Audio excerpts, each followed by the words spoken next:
I'm Kat, and today we are talking about a true crime case. I will also be doing my makeup at the same time, and I will also be translating a word from Romanian into English for you. So let's start with the word for today. Universitate. U-ni-ver-si-ta-te. Universitate. Well done, guys, you just said university. I know that this case has been covered quite all over the place, honestly, since it's very recent and utterly shocking, might I add. And with this, there are a lot of rumors circulating and a lot of speculation. So today I really want to talk about what we know in the Idaho University student murders, and maybe also address some of the theories, speculations and such. And as I am making the content for this video, which I've started doing on 30th of November, which in fact I kind of stretched the research for a week or so, going well into December. Actually, today, as I am recording this video, is the 6th of December, so that's how long it took me to actually finish the research for the video. Because I initially didn't really want to cover the case, if I'm honest with you, as the case is ongoing. There's already a lot of coverage out there, and also with, like I said, a lot of coverage comes a lot of speculation and a lot of rumors, and it's kind of difficult to separate facts from speculation. But during one of my other videos premiere, the last one, Patricia Burns asked for my opinion in this case, so I guess here we are, and this is what we know so far. But you need to keep in mind that this is an ongoing investigation, and a lot of information is not being shared by the police, of course, to protect the integrity of the investigation, I would love to think. And also, as I'm recording today, I have tried to kind of cover all of the latest updates. However, if there is anything in the meantime, whilst I'm recording this video and during my editing process, I'll be popping any new updates on the screen as I'm editing the video. But for now, this is what we know. Investigators have now processed more than 1,000 tips in the case. They had collected over 103 pieces of evidence. They took about 4,000 photos, produced multiple 3D scans of the crime scene, and conducted more than 150 interviews. They've also asked the public for patience and tips, but the authorities have said that they still don't have a suspect in the killings that shocked an entire college town, the nation, and even the world. On the 13th of November 2022 in Moscow, Idaho, the authorities were looking to calm the community down by saying that the attack at the home near campus was isolated with no danger to the public. However, shortly after, the same authorities changed their opinion, saying that they can't guarantee there is no danger to the public. Captain Roger Lanier said, quote, "This is our highest priority. It will remain our highest priority. We owe that to the families," end of quote. This is not only a horrific attack on innocent students, but is surrounded by mystery. The killer has not been caught, the community is just terrified, people are getting paranoid, and the police seemingly has no answers. On top of all of that, there's speculation that some other murders in other towns are connected to this, possibly indicating that we have a serial killer on the loose and nobody is safe. The 4 students appear to spend a typical Saturday night in a community that didn't really record a murder in more than 7 years, a seemingly safe town where people were not even scared to leave their doors open throughout the night. But these 4 students were stabbed to death inside a rental house, while 2 others who lived there apparently slept through the attack. Phone logs indicate that 2 of the victims made several unanswered calls to a friend in the early hours, and no one called 911 to report the attack until about noon the following day. 3 of the victims, 21-year-old Madison Morgan, 21-year-old Kaylee Goncalves, and 20-year-old Zana Kernodle lived at the house, and the 4th victim, 20-year-old Ethan Chapin, was there visiting his girlfriend Zana. Kaylee Goncalves graduated from Lake City High School in Coeur d'Alene, Idaho in 2019 and attended the University of Idaho. She was supposed to graduate early in December and she planned to move to Austin, Texas with one of her close friends in June. She had secured a position with a marketing firm and she was really excited to explore more of the country. She wanted to have adventures and just enjoy being an adult. Kaylee, who was the middle child, had initially mentioned that she wanted to move to Chicago, but her parents said it wasn't safe enough. She had been to high school with another victim, Madison Morgan, who was her best friend since 6th grade. The girls had been such good friends that Kaylee's parents saw Madison as their bonus daughter. Whenever they would go on family vacations together, Madison and Kaylee were always together. Kylie's father said, quote, "When you are sick and you are down and you're out, you want to have that one great friend that's always there for you," and that's what they had. There is no Kylie without Maddie, end of quote. English and speech teacher Todd Josmin said that the girls looked out for one another and would defend one another should smack talk come from anyone else. Madison and Kaylee had even been bridesmaids to Kaylee's older sister Olivia Goncalves' wedding. That's how close both of the girls were. Kaylee shared the photo with her roommates just hours before her murder, writing, "One lucky girl to be surrounded by these people." She was majoring in general studies in the College of Letters, Arts and Social Sciences. Kylie still shared a dog named Murphy with her ex-boyfriend and the two seemed likely to get back together.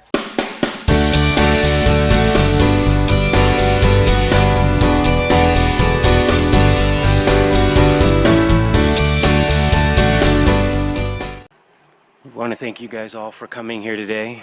This is the Gonzalez family. We got Jack up here, and I want to thank Xana's family for putting this together. I didn't have to pick up the phone. I didn't have to write an email. I didn't have to do anything. And I know that an event like this large with all these things took a lot of people, and they volunteered their time. And we want to thank who you know if you were a part of this. I can't say everyone by name, but I want to thank you.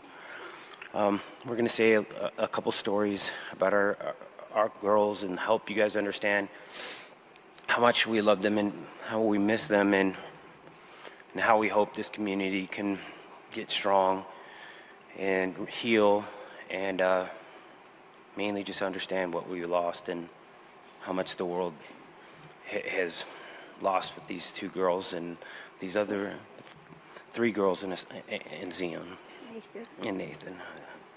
All right, my wife will read a poem that she had on her page, Kaylee, and here you go. I came across this going through Kaylee's stuff. It's called Milk and Honey.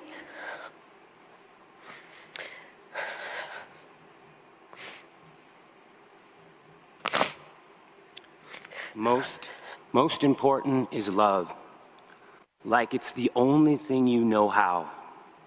At the end of the day, all of this means nothing.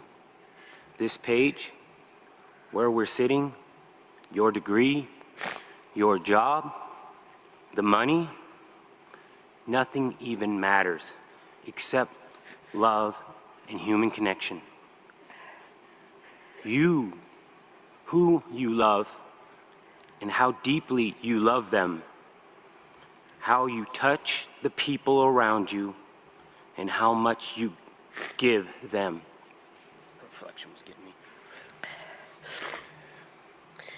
Kaylee was our middle child out of 5. She was always competitive. She was smack dab middle, so Stephen and Olivia were a little bit older. Autumn and Aubrey were a little bit younger, so she kind of had to figure out where to fit in, and she definitely did. There was never a day that she didn't want to race her brother because she was just determined that girls were faster than boys, or that she didn't want to go bug her little sisters and you know, make sure they knew that she was older and they were the little sisters. Kaylee is a huge part of our family. The dynamics of our family will never be the same. we know this is God's will. It's hard to accept. But she was a beautiful girl. She started junior high with Maddie, as you all knew, and our family became 6 very quickly. You know, there was a lot of friends throughout this family that came and gone and went and whatever, and we're still friends, but we don't see him that much. That wasn't Maddie. Maddie and Kaylee were by each other's sides every day. They went to other countries together. Karen took them to Hawaii together. We took them to Mexico together. They went to college together. They went to high school together. They lived in their own apartment together. They were sisters. She was one of ours. And we're just heartbroken. And we know it's just going to take time for everybody to heal. If that's possible. I just pray that it is. Thank you, everybody. You guys want to say anything? We're going to share just a little bit of a story so you could understand how Kaylee was. My father, who also passed away this year, he's that guy that sits in the lazy boy chair and has the controller and owns the room. Well, when he wasn't looking, he'd go probably get himself a beer or something, and Kaylee would grab his controller and pull the batteries out of it and go hide them. Like 2 years old, like 2 or 3 years old little. Yep, she was 2 years, 3 years old. My dad would rant and rave that somebody was hiding the batteries, and we just thought he was kind of losing his mind. Because it was happened like 4 or 5 different times, and Kaylee would just sit on the couch with a big grin on her face and just watch what my dad would do and how upset he would get. And I believe that's around the time that my dad named her K-Bug. Bug us. Because she bugs everyone. And it stuck because it was appropriate. She wasn't perfect. She was our little girl. She was ornery, and we loved her for that. You know, it was okay that was her signature, and nobody tried to change her. Another thing. Okay. Similar to the battery story, back in the day when we had cordless phones, 3 or 4 throughout your house, going to my sister's, her favorite thing to do was to throw them in the toilet. So she would tell me, Christy, Kaylee threw the phones in the toilet again. I'm like, I'm sorry, sissy. I'm sorry. Can we dry it out? Is it done? Was it clean water? I don't know how many phones I had to replace because for whatever reason, she would throw those cordless phones in the toilet. All right. I think that's everything. Is that Olivia? everything? You want to say something? Oh gosh, so I'm Olivia. I don't even know if I need this mic. I have a loud voice. I apologize. I'm Haley's older sister. And I mean, everyone's kind of said it. She was kind of a pain in our butts, but she was our pain in the butt, and we loved her. But one story that I, for whatever reason, thought about when I walked up here, and I haven't thought about in a long time, was one time my sister came to me and she said, Olivia, I think I got something stuck up my nose. And I said, whatever, what do you mean you have something stuck up your nose? She said, I feel like there's something stuck up there. So I go and I press on her nose, and there's a really hard lump in there. So I'm like, we're gonna have to go talk to Mom. This is serious. So we take her up to Mom, and sure enough, she had a bead stuck up there. So we wind up going over to our aunt's house, Aunt Tammy, to kind of try to fish out this bead, and eventually we get it out, and we ask her, we say, Kaylee, how did you get that bead up your nose? And she goes, I don't know. It must have popped up there when I fell off the bed. And I don't know why I thought of that story. I don't know what it says about her, but that was one of my favorite stories of Kaylee. She was a turd. Family members here sharing some emotional but also some happy stories here at this celebration of life service. We're going to continue listening, and some viewers going out, though, to a 2-minute break. Working through together, you really have to just take care of each other. You got to reach out and hug the people, make yourself uncomfortable, and just be part of the healing and take advantage of every opportunity that you can tell your child that you love them. And don't let them walk out that door without giving them a hug, even if they're annoyed and they don't want you and you're embarrassing. Just say, I'll hug you longer if you just don't get this over with. So if that's, it's going to take that. If this community is going to help us, we all know that we can't do it alone. And I thank you guys all for here and starting that process right here in our own little community. Thank you guys. Madison Morgan, who went by Maddie, was a senior at the University of Idaho, majoring in marketing. Her grandmother, Kim Chili, said that Madison was always gentle and caring, keeping many long-term friendships and close ties with the extended family. Maddie was a member of the Pi Beta Phi sorority. She had been dating Jake Schreiger, whose world has been turned upside down by her death. His mom told the Post, even adding, quote, her and Jake went together like peanut butter and jelly, end of quote. According to him, Maddie had been really excited for graduation next year and talked about wanting to explore other parts of the world. She would spread positivity, and Jake hoped that people would remember her for the love that she gave to others. He said, quote, there is no words that I can really describe her, how amazing she was and how wonderful of a person she was. Maddie's aunt, Katie Blackshear, said that Maddie was fun, gentle, kind, she was really smart and motivated. She worked multiple jobs and did extremely well in school. Although she was quite busy, she made sure to prioritize time with her family and friends first. Maddie's dad, Ben Morgan, said that his only child was a hard worker. She was nice to everybody. She was beautiful, funny, and smart. She was well cherished by her family.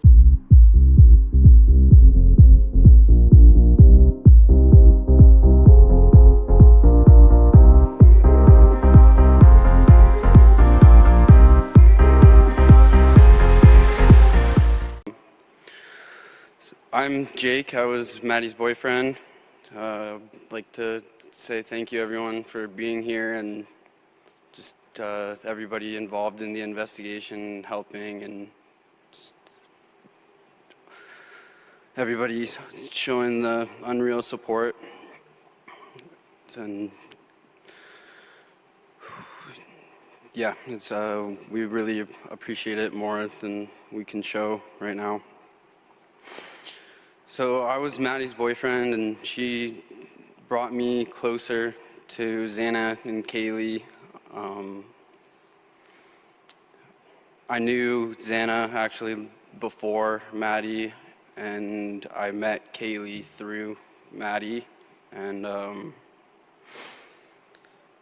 I just, like, they always were amazing to be around. Just Xana was always so energetic and happy, and just a beautiful soul, and Kaylee was always so strong and driven, and just kind, and really genuinely cared about everyone. I didn't get the opportunity to meet Ethan too many times, but from what I had heard from Maddie and all the other roommates, he was also a really great guy, and just none of these people deserve this.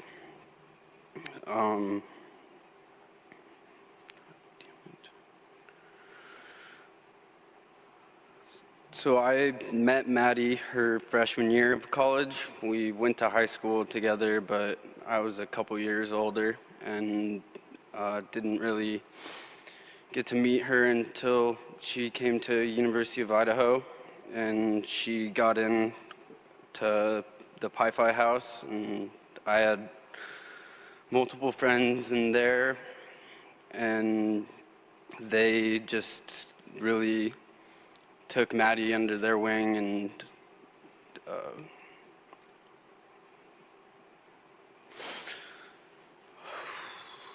just took her under their wing, and were showing, like, introducing them to everybody, and just were always there for her. She was always surrounded by a good group. But yeah, so I met her actually on her bid day of her freshman year. I don't necessarily think she was supposed to go out that night, but luckily she did, and I got to meet her that night.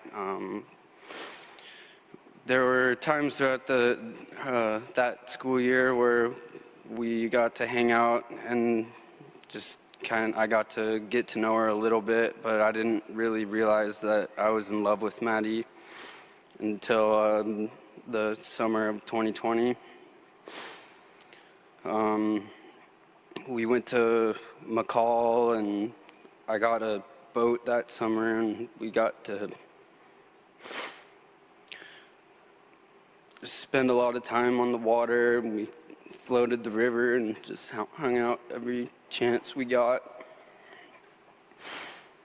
And then when we went back to school, I lived in an apartment, and I would just always invite over the Pi Phi girls to get an opportunity to hang out with Maddie. We didn't go on our first date until Valentine's Day that next school year, and we went to the Breakfast Club in Moscow, but we didn't officially start dating until April 27th that year. Maddie was a perfectionist. A good story with that would be Kaylee and Maddie's birthdays. They were like a month apart, and Maddie's came first, and she would always get frustrated because Kaylee would always go all out and just make everything perfect for her, and it was like almost like a little competition between the two who could make their birthdays better, and I guess it was a repeating thing throughout the years of them knowing each other. Maddie was the best at spreading love to all those that were close to her. Every time I talked to her on the phone, she would end the conversation with "I love you," and I would always say it back. She was always smiling and dancing and laughing, and she was really observant of things. She would point things out that she thought were cute, which was something usually pink or tiny. She always loved being comfy. Like if we're watching a movie or a football game or anything, she's got her comfy socks on, blanket, and was just always making the best of every situation. She was nice, she was funny, she was confident. She knew that she was, she knew her worth. I had to work for her, it was worth it. Just so confident. She knew that she was beautiful inside and out, but she was also humble about it. Loved ones speaking about these students who again were killed back on November 13th at this celebration of life service. Some viewers going to be seeing a 2-minute break. Like when she asked, she was the type of person that when she asked you how your day was, it was genuine. She really wanted to know. Like when I would talk to her, she could tell me about all of her friends and what they were up to. She was just always aware of everything. She was also she was really funny. All her jokes really would come out of nowhere, and you'd have to do like a double take. Just be like, was that the cute little blonde girl that just said that? She would always express her love to everybody with words and hugs. She's really good at hugger.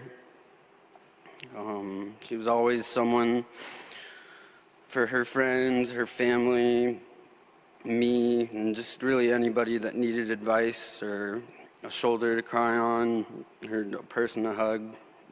Maddie was the go-to for that.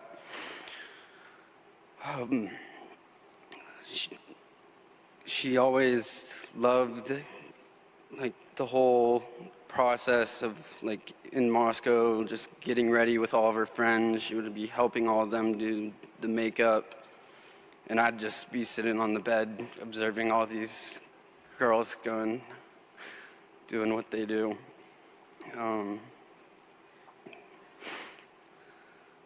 So Maddie was my best friend. She was the first person I talked to every morning and the last person I talked to before bed. But I was lucky enough to be able to explore life with Maddie for about 2 years. She was the one who knew me best, and she saw me at my highs and my lows. Just helped me through everything. She was always there for me, just pushing me to be better and to spread positivity. I think that's what she wanted. And she was the person that I loved the most, and she loved me the most too.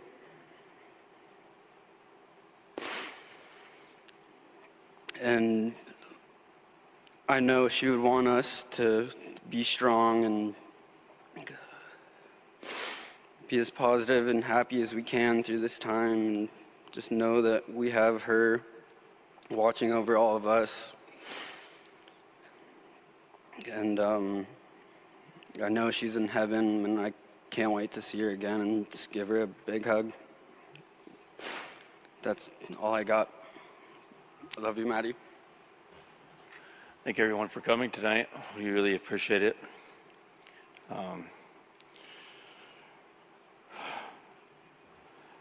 Maddie has truly been a blessing in our lives.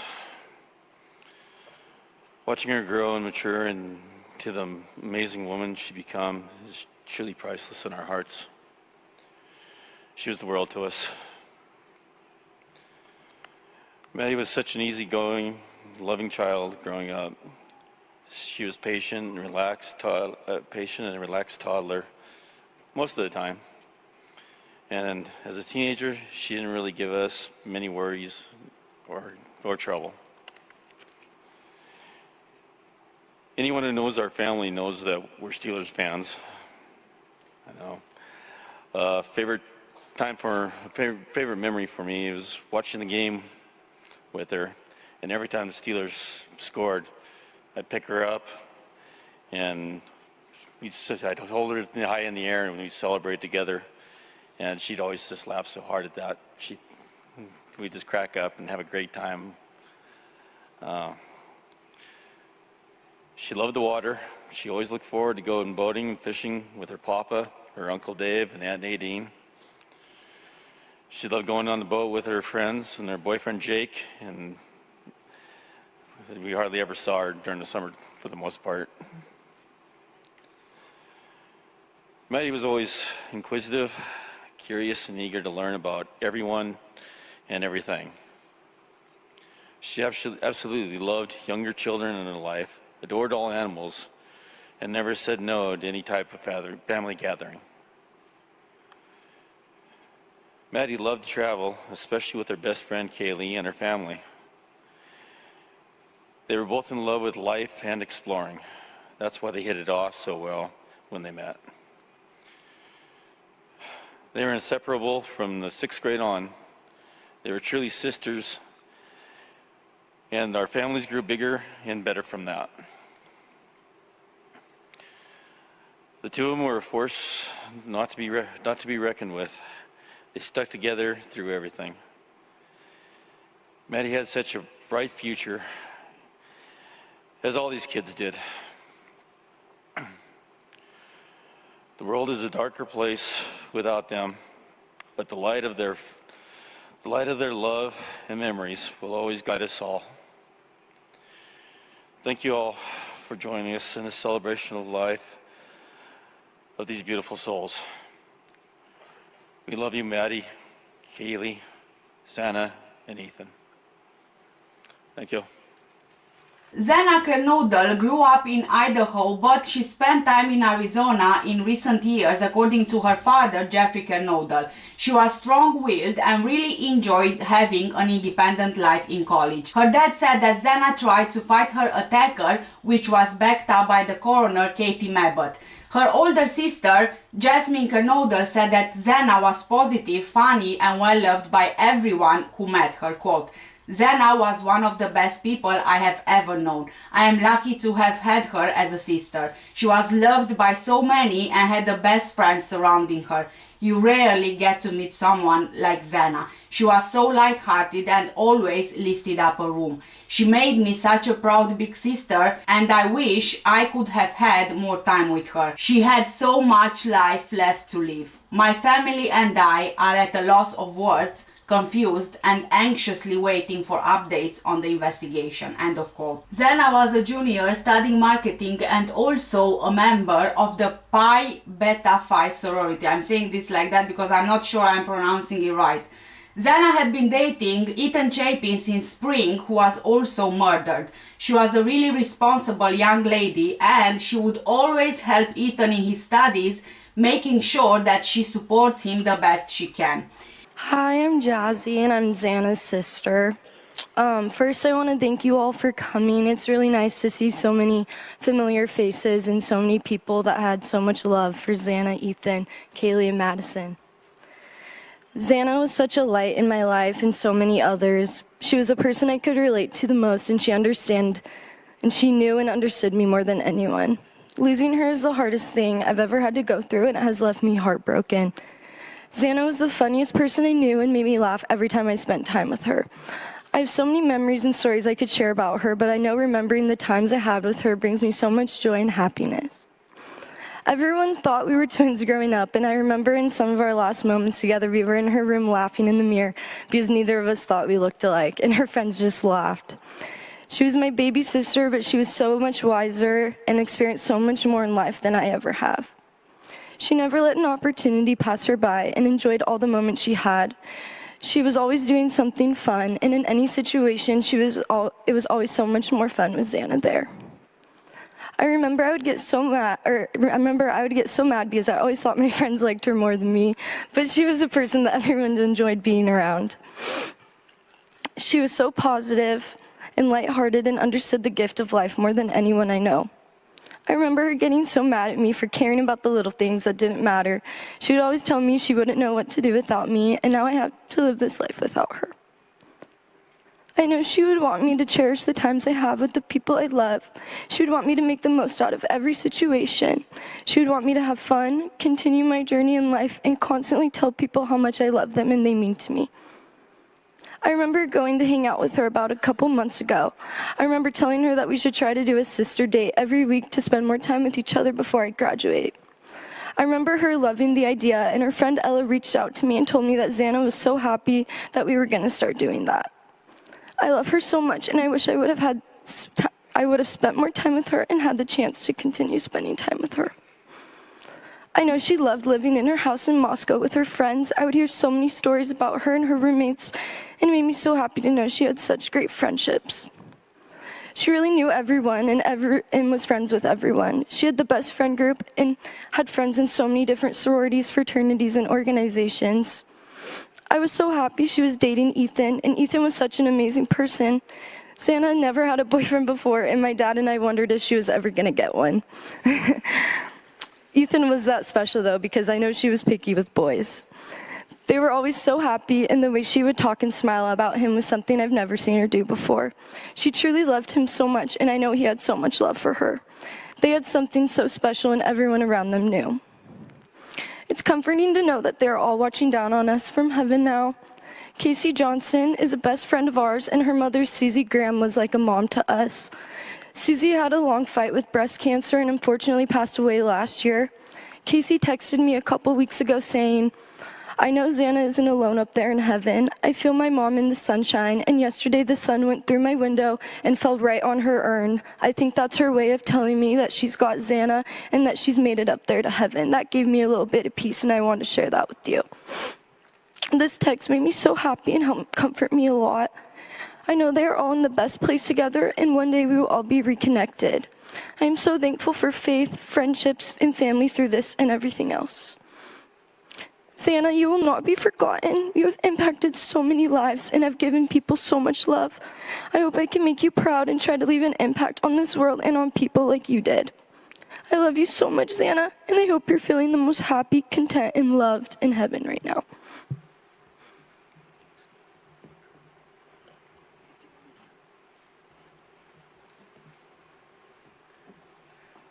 Well, I'm Jeff and Xana's dad, and I think that Jasmine pretty much said it all, and everything that needs to be said, except for, we're going to miss her.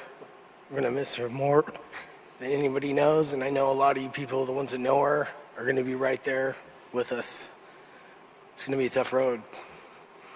That kid was just, she shone light to the day when you see her. And she taught me a lot of stuff. She taught me how to be a dad. And I didn't know that until she was gone, It's like, Xana, you taught me something. I didn't know that. She's like, it became the woman that she was going to become. The last weekend I saw her, which was the week before that, she was taking care of the house. She was taking care of things. She took my keys from me and said, "You had too much to drink, Dad. You can't drive. We'll get you a ride to your hotel." She was being the mom to all the kids and the girls, and I was really happy to see her there happy. And that's what I remember that weekend, is her being happy with the other girls, taking care of stuff. The house was beautiful, taking care of everybody. Everything was just about as good as it ever could have been in my picture as a parent. What it was going on in U of I, good grades. So I can remember that. Doesn't make it better, but it makes it a little bit easier. To know that it wasn't like it was there was issues, because there wasn't. We'll never know, So, anyways, that's all I got, and thanks everybody for coming.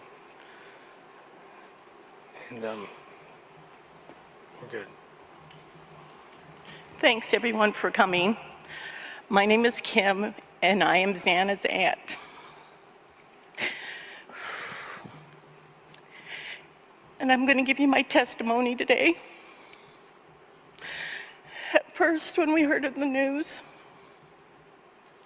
I was so angry that she was taken away, all these special people. And you never think it's going to happen to your family. And then I had to sit back through my tears and realize that I really was blessed. I was fortunate to have Xana live with me for a couple years. And the memories I want to share are funny. My kids were grown, and I had Jasmine and Xana for a while. And I'll never forget the time I go into the bathroom. I don't know if you remember this. And she'd found my Crisco, and she wiped it all over her body like it was body lotion. Everywhere, all over the bathroom. Thank goodness there's Simple Green. Needless to say, I just thought, I couldn't believe it, how you do.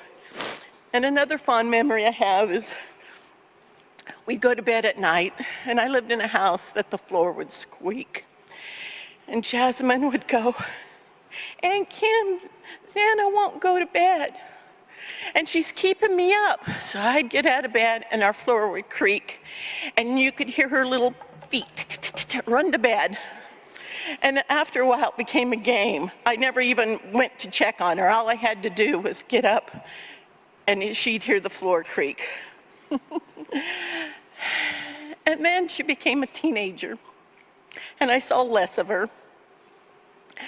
But I do have the fond memory of her calling me.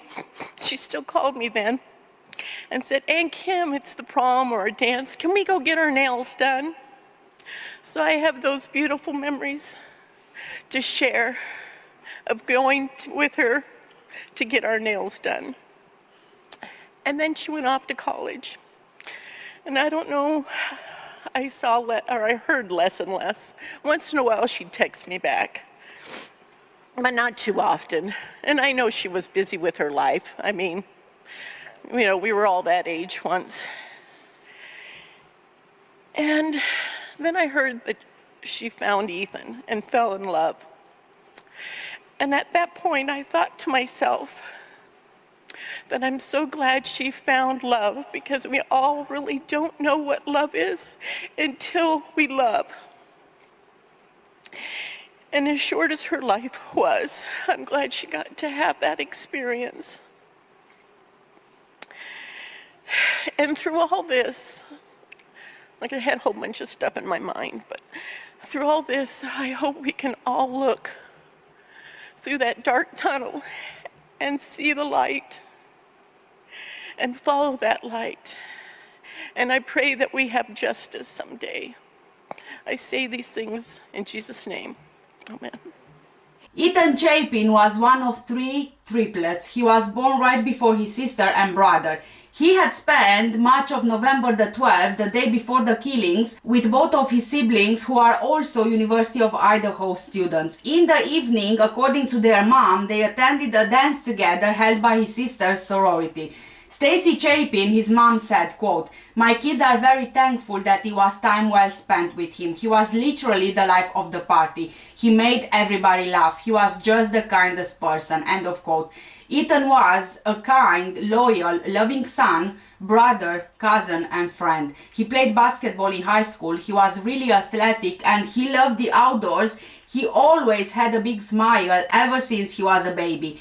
His mom described him as just the brightest light. He loved the social life that came with being a student, but he just kind of tolerated academics. That's why his girlfriend Zena would support him in his academics. Ethan was a freshman majoring in recreation, sport, and tourism management. He was a member of Sigma Chi fraternity. I don't know why it's pronounced Chi. I was always under the impression that it's pronounced Chi. But again, I do apologize if I'm getting this wrong. Can you first just tell me how you guys are doing? That's a tough question. That is a tough question. It's not something you ever expect to hear, ever. Like the call we took from our kids who were there, and you just expect to outlive your kids. Honestly, I don't know. We're just trying to process it. It's not a call that you think that you're going to have to speak with the funeral home directors and the FBI and have it hit national news. I mean, we're more concerned, you know, Ethan was a triplet, and that's a big thing. There's a couple of things. Ethan was a triplet, and that's the most important thing for us, because we have these other 2 kids that are very impacted by this, and they need to be lifted up and cared for. And I think the other thing that's important to us is the reason why we've agreed to do this is, number 1, you're local.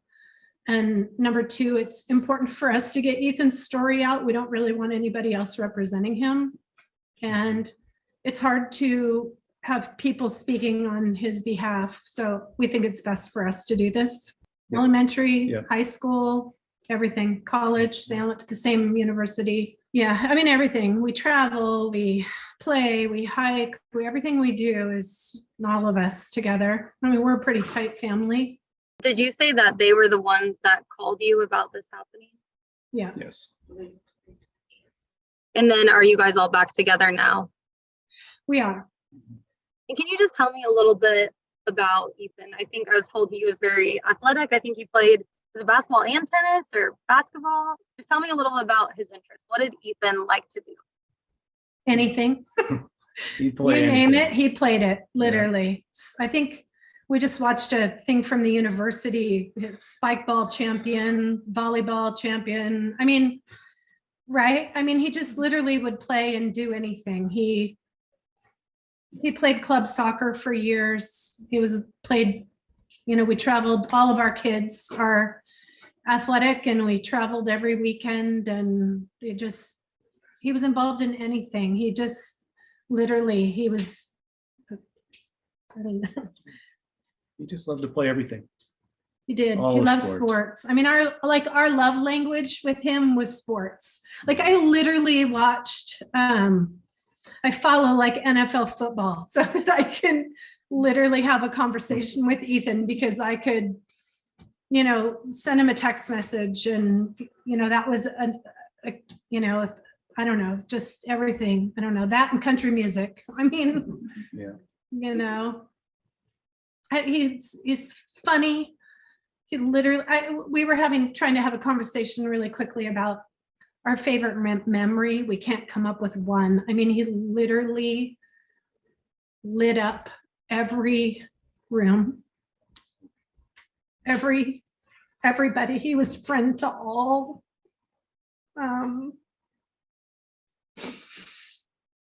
He was an incredible human. I mean, one of a kind, popular. I mean, not that that matters, but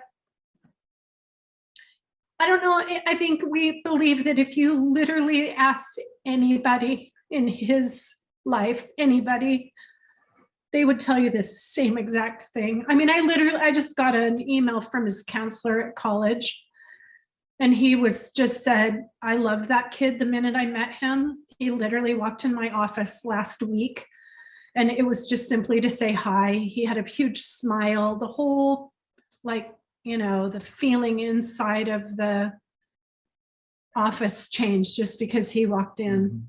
He always had something funny to say. That's been something we've talked a lot about.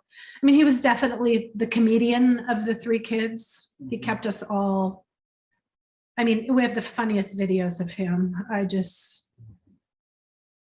He's the kind of kid that everybody wanted to be around. He was just a good kid. He's a good kid. That kind to all. Didn't deserve what happened. No. We told him he should go be a teacher and a coach. I mean, he was incredible the way he worked with kids, and he refereed youth basketball on the weekends in Mount Vernon. He touched a lot of people. I mean, it's the amount of support that we've seen so far has been incredible. Right? Yeah. Our neighbors, everybody. It's incredible. I mean, we have messages from people that just are like, I knew him and he was incredible. Our daughter knew him, and all she talked about was how great he was. I mean, it's a huge loss. We were at Parents Weekend last weekend with them, and Jim and I left that weekend. And as we pulled out of Moscow, we literally were like, we've done it. We've literally done it as parents. We've created 3 incredible humans that will go on and have something great to offer to this world. Honestly, all 3 of them. This is something you wake up and you realize it's never going to go away. And it's very different. It's a very different.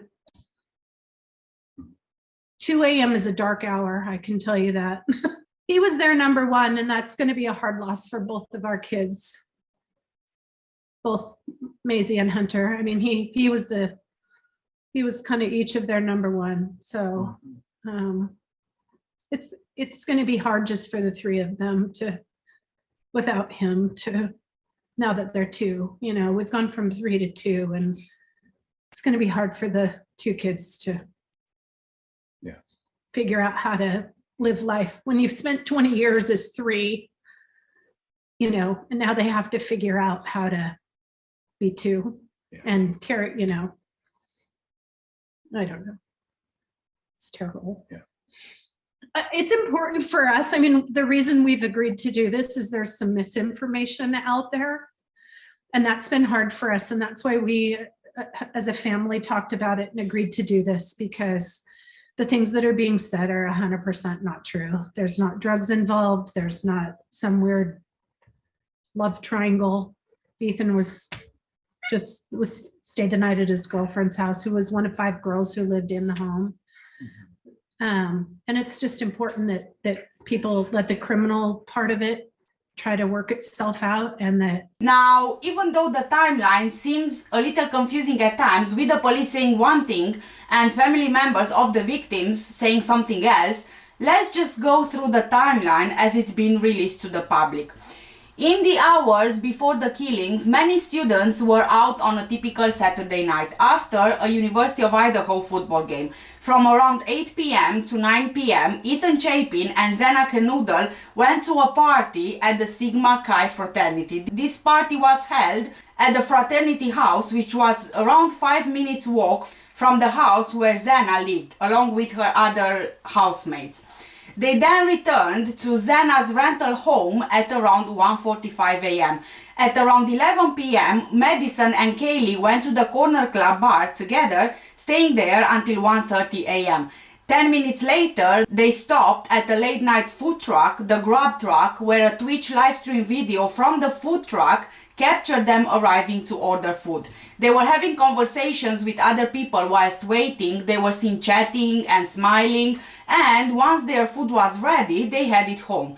The police said that a private party gave them a ride home. Again, I have to mention this. It wasn't the police who found this live stream video. Kaylee's older sister, actually unhappy with the police investigation, she kind of started investigating on her own, and she was the one who came across this live stream, which was then handed over to the police. And this is according to Kaylee's older sister's account. At 1:56 a.m., a neighbor's surveillance camera showed Madison and Kaylee returning to the house. The police have initially said that the girls returned home at 1:45 a.m. However, they later changed the timeline to 1:56 a.m. after Kaylee's sister, Olivia, informed the police that their timeline was not accurate, as the family was trying to find their own answers, and I believe they were the ones seeing the neighbor's surveillance camera. Between 2:26 and 2:52 a.m., phone logs show that 7 unanswered phone calls were placed from Kaylee's phone to a friend, according to her older sister, Olivia Goncalves. Several calls to the same friend were also placed using Madison's phone. The calls were to Jack Ducour, another student who was Kaylee's boyfriend for several years until very recently, when they decided to take an amicable break. Olivia said that Jack missed the calls because he was sleeping, and her sister's phone didn't show any other calls for that time. Jack declined to say anything about the calls. Olivia said that she and her family stand behind Jack 100% and know that he absolutely had nothing to do with this at all. She also said that her sister, she would usually call people at night and would keep calling until they eventually picked up the phone, even if it was to ask a silly question like, for example, what should she eat for a meal.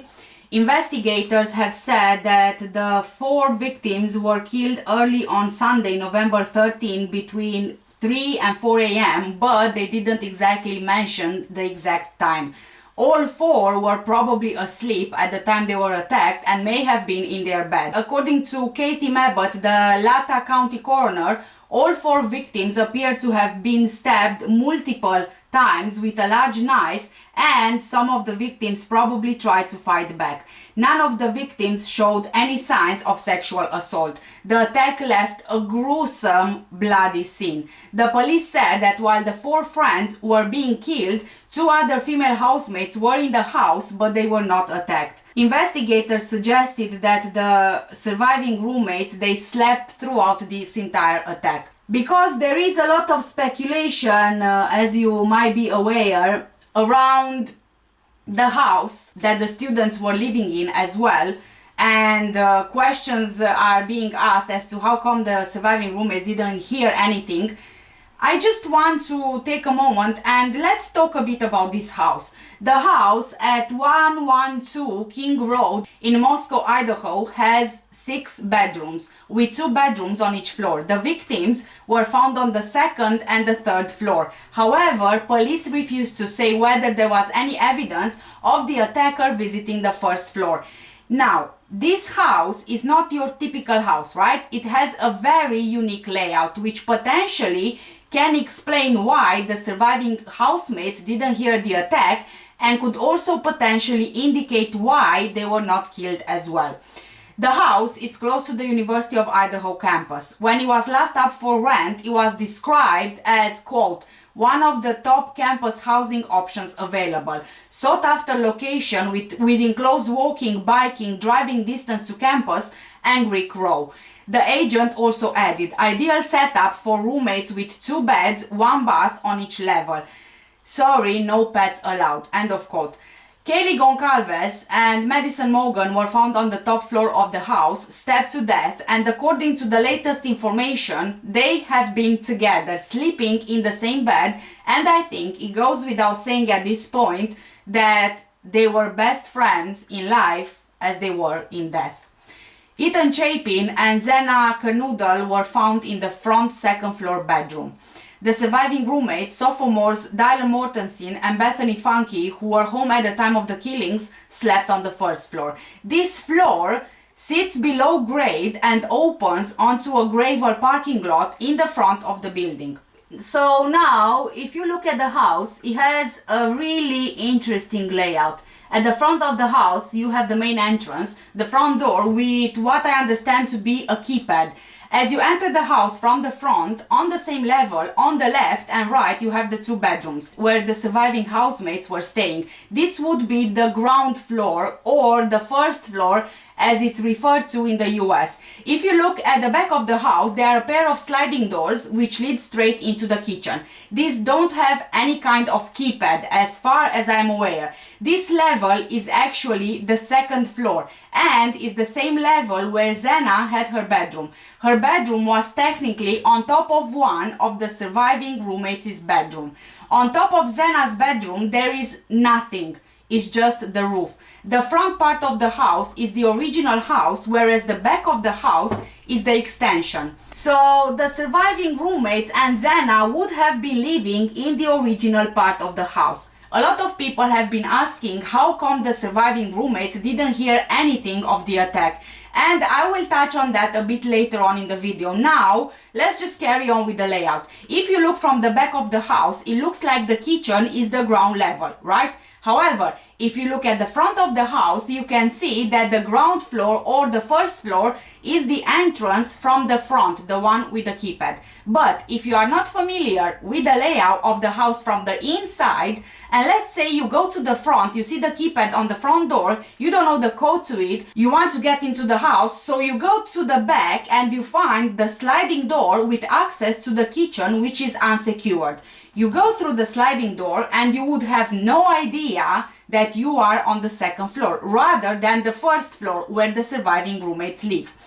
Kaylee and Madison lived on the third floor, which is part of the extension. Their bedrooms were the only ones on the third floor. As far as I understand, both of their bedrooms had access to the patio or the balcony. So both of their rooms have doors leading to the balcony. Now, it's understood that Kaylee had not been living there anymore, so her room, the master bedroom, would have been vacant. She only went for the weekend to show her friends the new black Range Rover that she had bought. So, according to various sources, including Kaylee's dad, Madison and Kaylee were both sleeping in Madison's room, in the same bed on the night of the attack. From what I've analyzed from the layout, Madison's room was at the end of the house, or on the corner of the house, if you will, the corner which oversees the parking lot behind the house and also oversees the wooded area.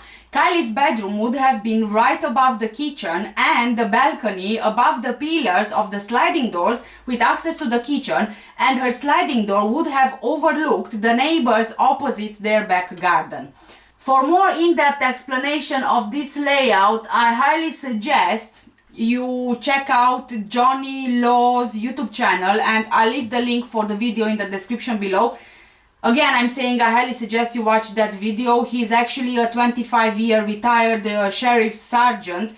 He supervised the crime reconstruction and forensics team. He served on the department's SWAT team as a sniper, and he's a nationally certified traffic crash reconstructionist. He's also an award-winning professional photographer with many years as a forensic photographer. He also served in the United States Marine Corps for 2 tours during the Desert Storm era. I'm gonna give credit where credit is due, so please go watch his video on the layout, and it's pretty safe to assume that he knows his stuff, he knows what he's talking about. From the official police investigation or the 911 call, when the 2 surviving roommates woke up, they called some of their friends to the house because they believed that one of the women who lived upstairs passed out and she was not waking up. The housemates tried to get hold of one of the victims by calling her over and over again, and probably hearing the phone ring, but the victim is not picking up the phone, is not saying anything, nothing is really happening in that room. That's when they decided to call their friends. After the friends arrived, someone from the group called 911 just before noon, and in the 911 call there is only one mention of one victim who they believed was unconscious. The police arrived, probably, only thinking about the one victim, but to the shock of the police, on further inspection, they found the 4 stabbed victims. The police said that the 2 surviving housemates had each been out of town separately on Saturday and returned to the house by around 1 a.m. Investigators have yet to identify a suspect. However, they ruled out several people, including a man seen with Kaylee and Madison in the video footage at the food truck, the man who gave them a ride home, the 2 surviving housemates who were in the house during the attack, the friends who were called to the house by the surviving housemates the morning after the attacks, Jack Ducour, Kaylee's ex-boyfriend, and of course the victims themselves. So obviously they ruled out that there was no possibility that it was kind of like a murder-suicide kind of thing. The authorities believe that there is a possibility it could have been more than one killer, and they also contacted local businesses to see if anyone had recently purchased a fixed blade knife. Chief James Fry of the Moscow Police Department said that he could not say whether the killer was still in town or fled. With no one under arrest in the case, people in Moscow and internet detectives have been sharing theories and unverified stories, prompting the authorities to plead for people to stop spreading rumors. After stories began to spread about mysterious animal deaths before the killings, including a report that a dog had been skinned, investigators said they determined that the animal deaths were unrelated to the deaths of the 4 students. Investigators have also said that they were told in interviews that Kaylee had made comments about someone stalking her before her death. However, investigators said that they have been unable to corroborate that information, but continue to examine it. Kaylee's sister said that she was not aware of any kind of concerns like this.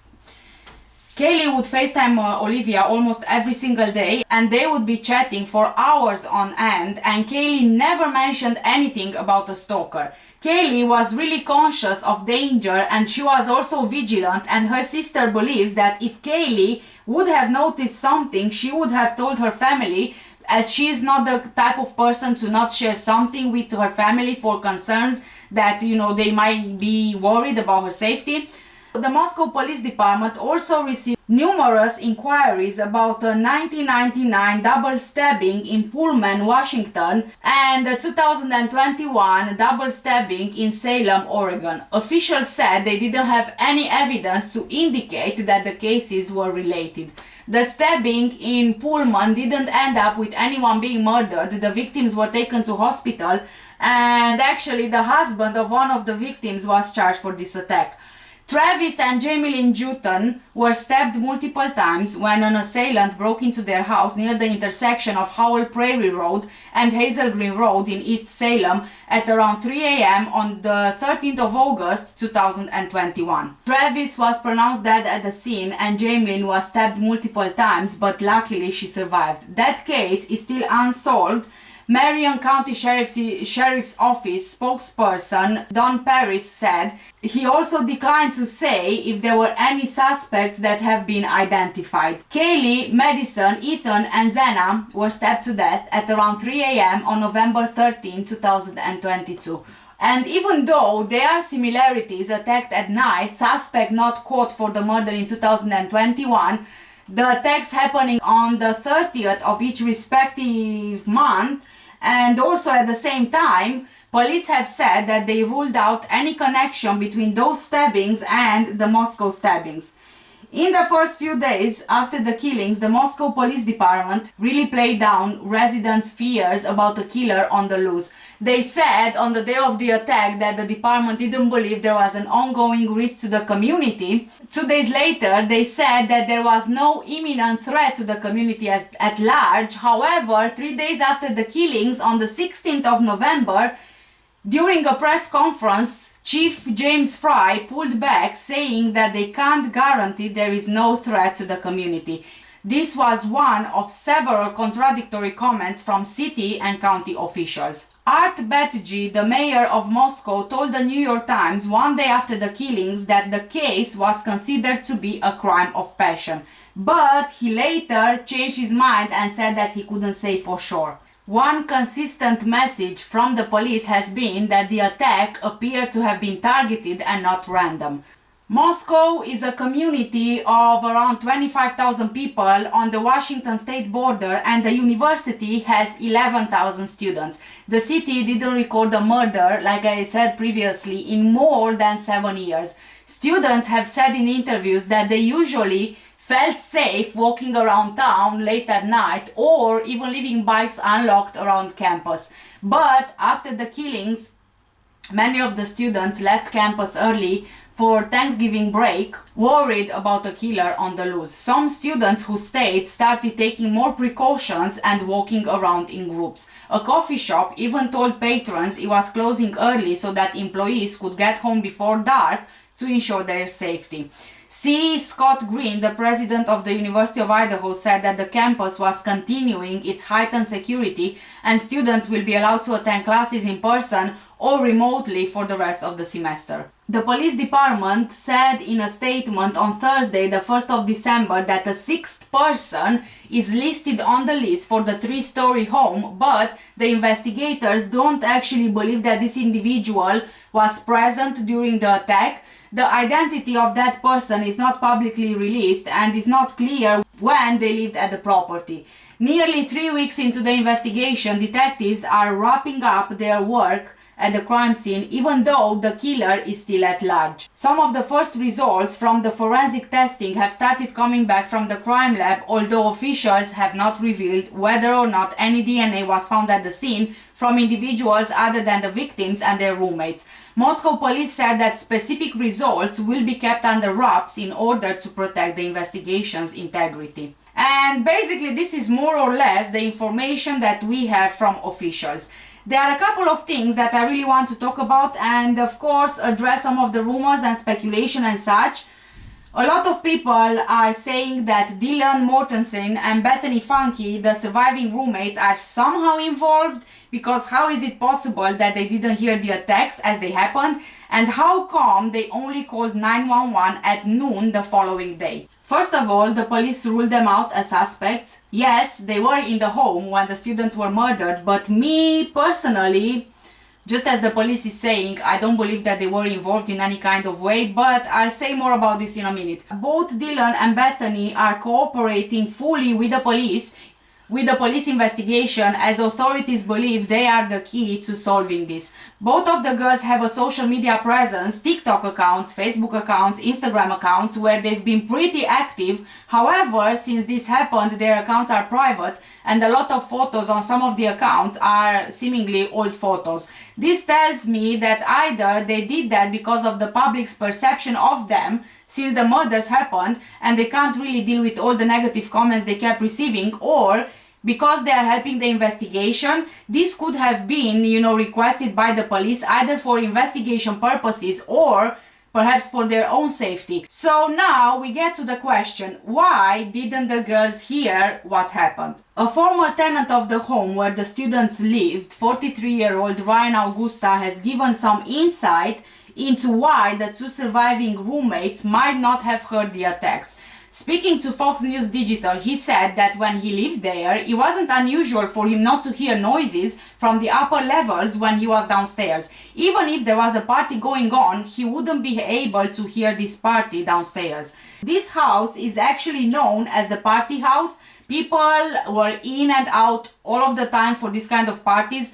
The house was visited so much that the housemates gave the code to the front door to people who would come around, so they don't have to, I don't know, say for example, make a lot of noise with the keys to open the door. Did the bedroom doors of the 4 murdered University of Idaho students have electronic locks like this?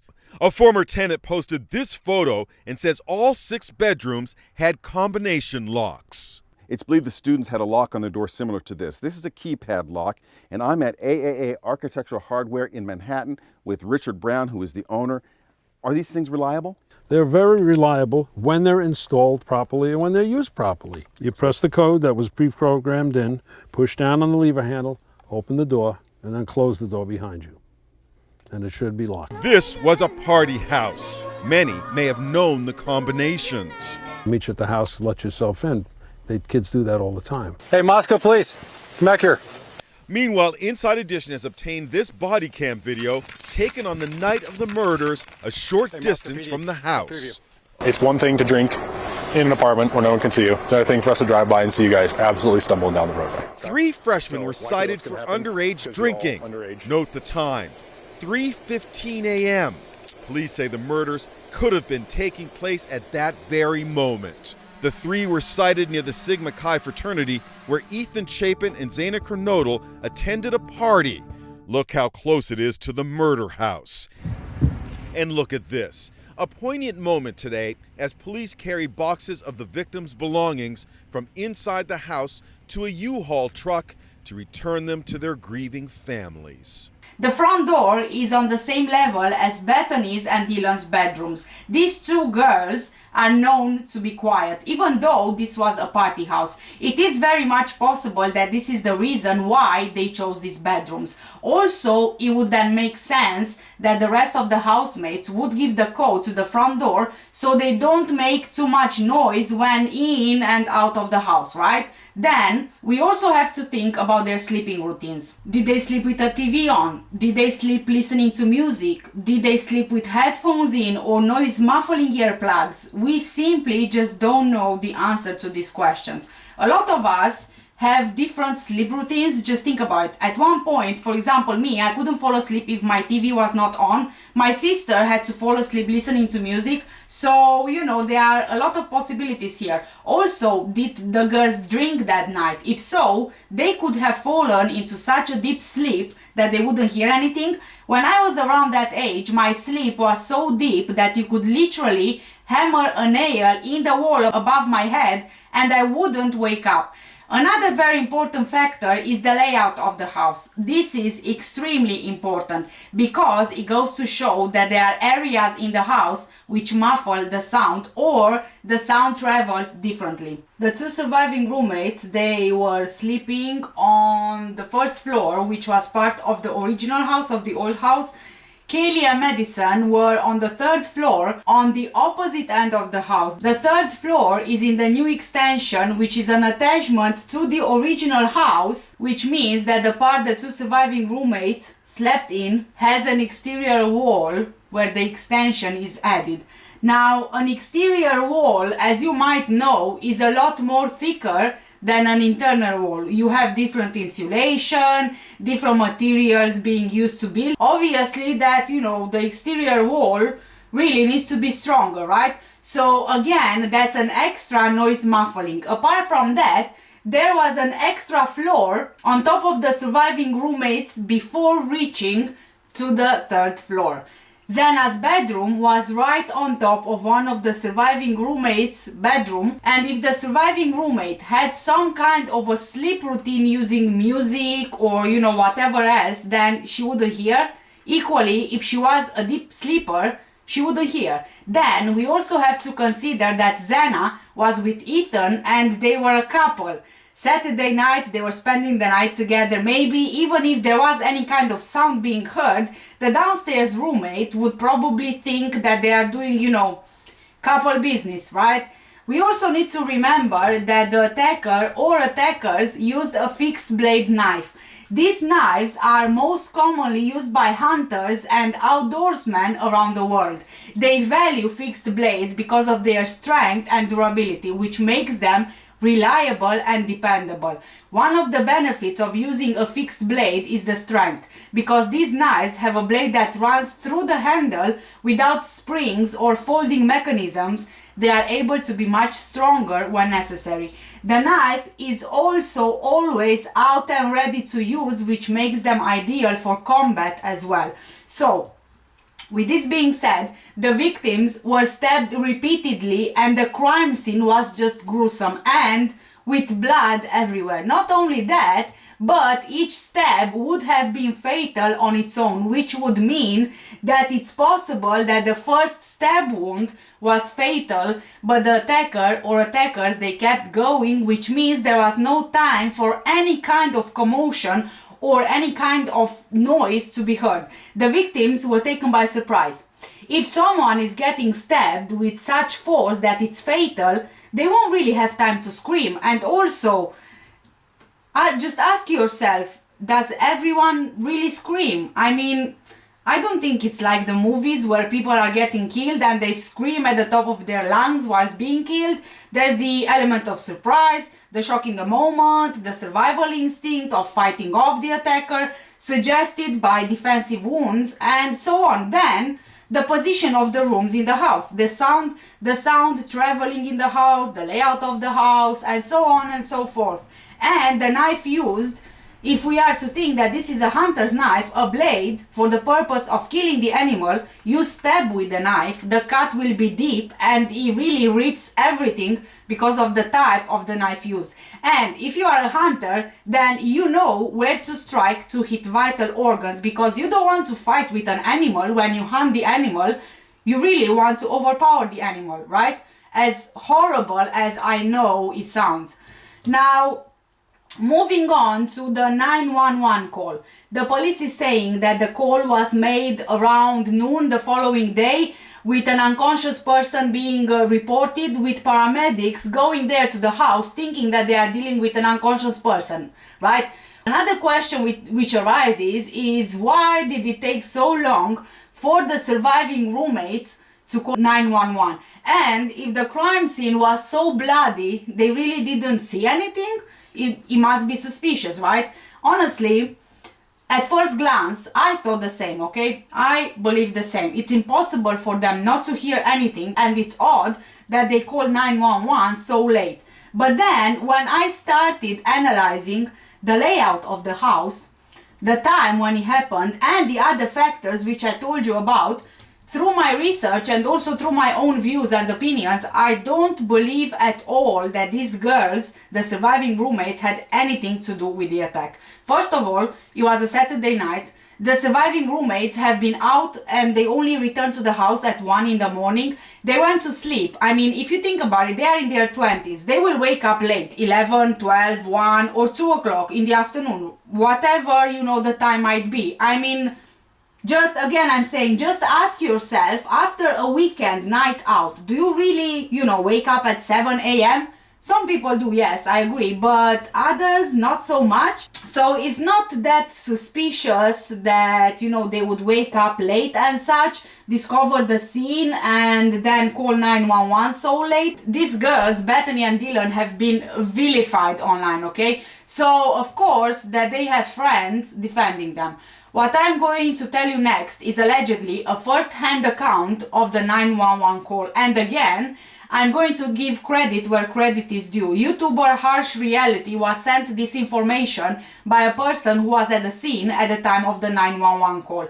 This has not been confirmed, so I advise that you take it with a grain of salt. Again, I highly suggest you watch his video. I will leave the link for his video and the other video in the description under this video. Now, according to this person, when the surviving roommates woke up, one of them noticed the back sliding door wide open, and on further checking on the second floor where the kitchen and the sliding doors are, she went into the living foyer area and she discovered Ethan in a pool of blood. The scene they came across was so horrific that both girls went into shock and ran out of the house through the sliding doors at the back. One of the roommates actually fainted and the other one was so hysterical that she wasn't making any sense. Because of their frantic behavior and actions outside of the house, it drew the attention of people walking past. The roommate that fainted, before fainting, she actually managed to dial 911, but she was so stressed out that she actually fainted before giving any details the dispatcher could understand. The bystander, the one who gave his first-hand account, he picked up the roommate's phone, the one that fainted, with the call still on, and told the dispatcher that the girl ran out of the house and fainted. Whilst the bystander spoke with the dispatcher, the other roommate tried explaining that something was wrong with Ethan. By this point, other people had already gone into the house to see if they could help Ethan. At this time, there were multiple people in the yard who started contacting their friends, saying that someone in the house was being hurt. Someone called Ethan's brother Hunter to tell him that something was wrong with his brother because he lived close to the house. Someone also called one of the victim's boyfriend, as he was also Ethan's best friend. All the people who went into the house said that he was incomprehensibly bloody. Paramedics arrived at the scene with the assumption that they needed to treat an unconscious person. But once there, they were directed inside the house to help Ethan. They went in not knowing this was a crime scene, and they further contaminated most of everything on the second floor. And then the police arrived on the scene, discovering the brutal scene and the 4 victims. Now, I'm not going to say that, this account is true, but it kind of makes a lot of sense, and also it clarifies a lot of things and kind of connects the dots. This could be why the dispatcher understood the call was about an unconscious person, because one of the surviving roommates fainted whilst making the call to 911. The bystander grabbed the phone and told the operator that the roommate fainted, so this could be why the call was an unconscious person.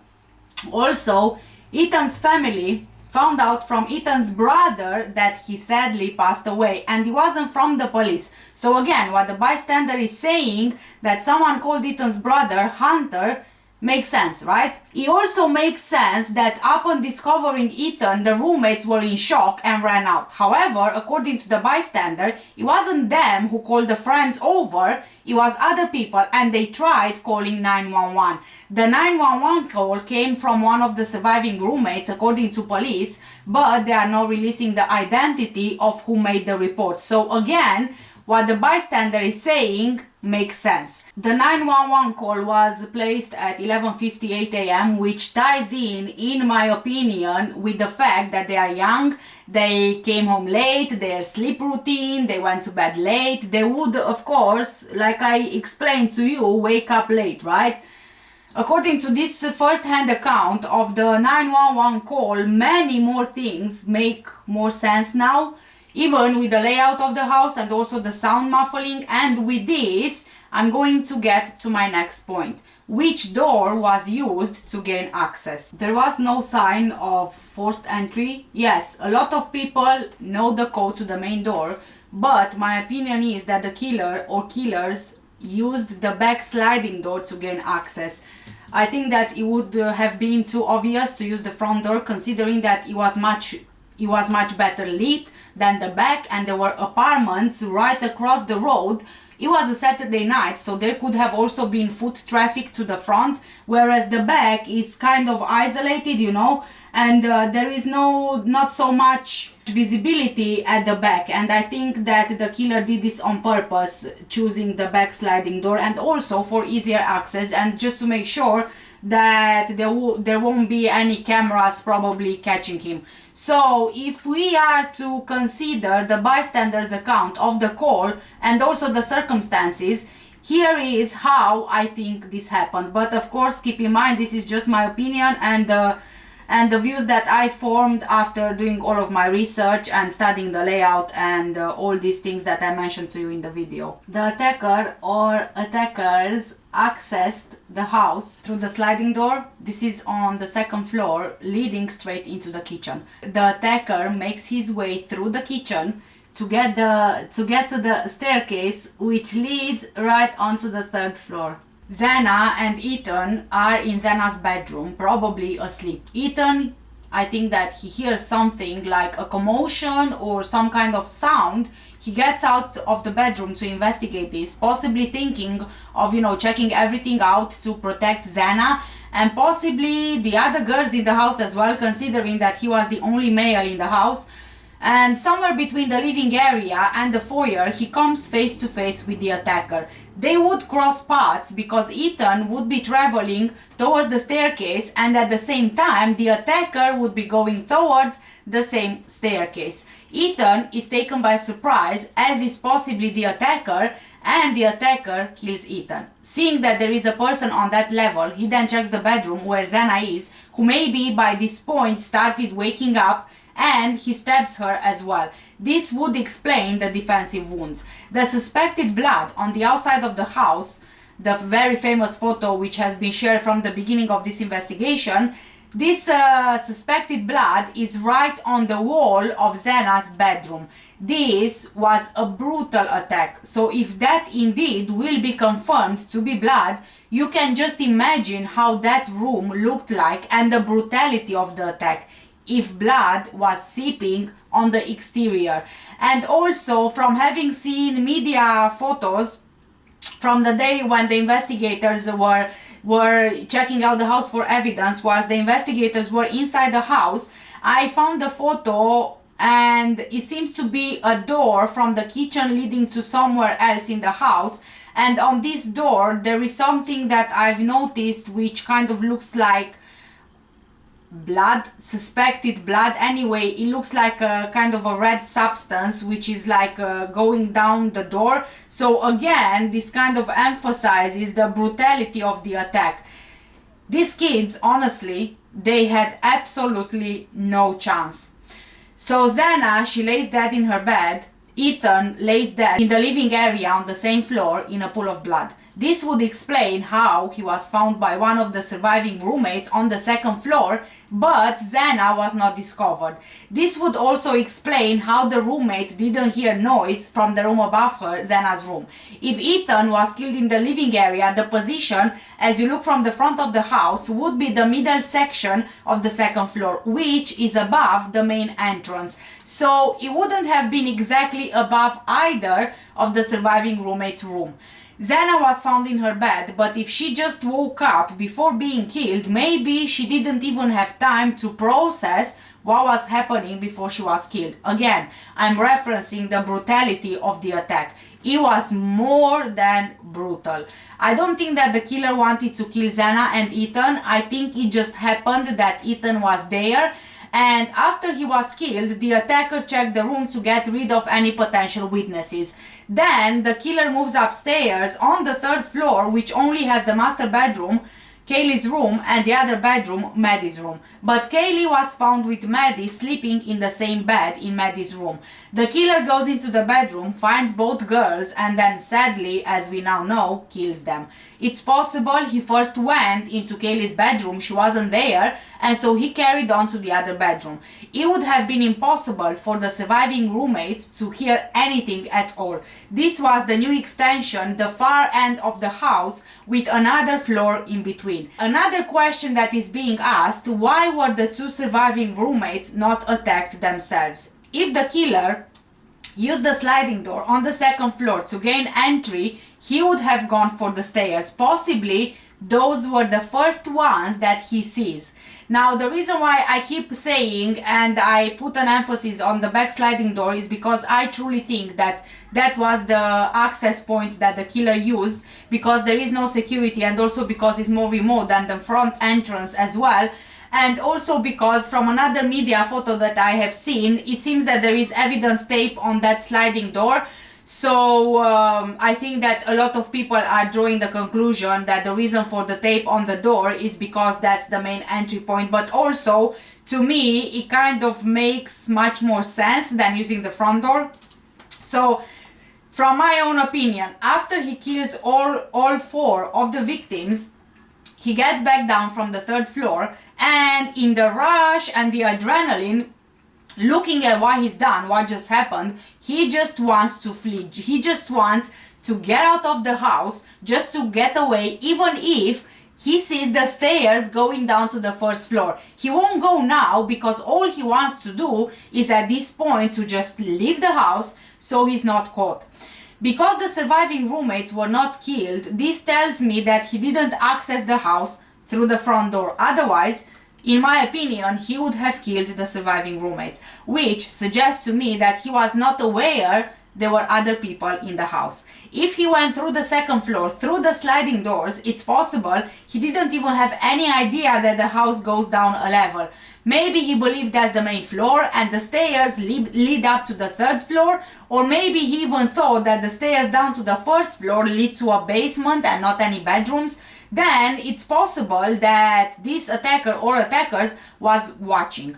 It's possible that he knew the house but not the layout inside the house. And then if he didn't know the layout inside the house, he wouldn't have known about the surviving roommates' bedrooms. He also wouldn't have known about Zena's bedroom. He would have known the kitchen and the bedrooms on the 3rd floor because all of those rooms had huge windows and sliding doors. The entrance to the kitchen looks like the 1st level of the house if you look at the house from the back. So, I believe the attacker or attackers were watching the house, either from the wooded area behind the house or from the parking lot at the back of the house. This angle would give them access to see the 3rd floor bedrooms and the 2nd floor kitchen, without direct access to Zena's bedroom or the surviving girls on the 1st floor, because those windows were facing towards the front of the house. He would have been able to see exactly who's in the bedrooms on the 3rd floor,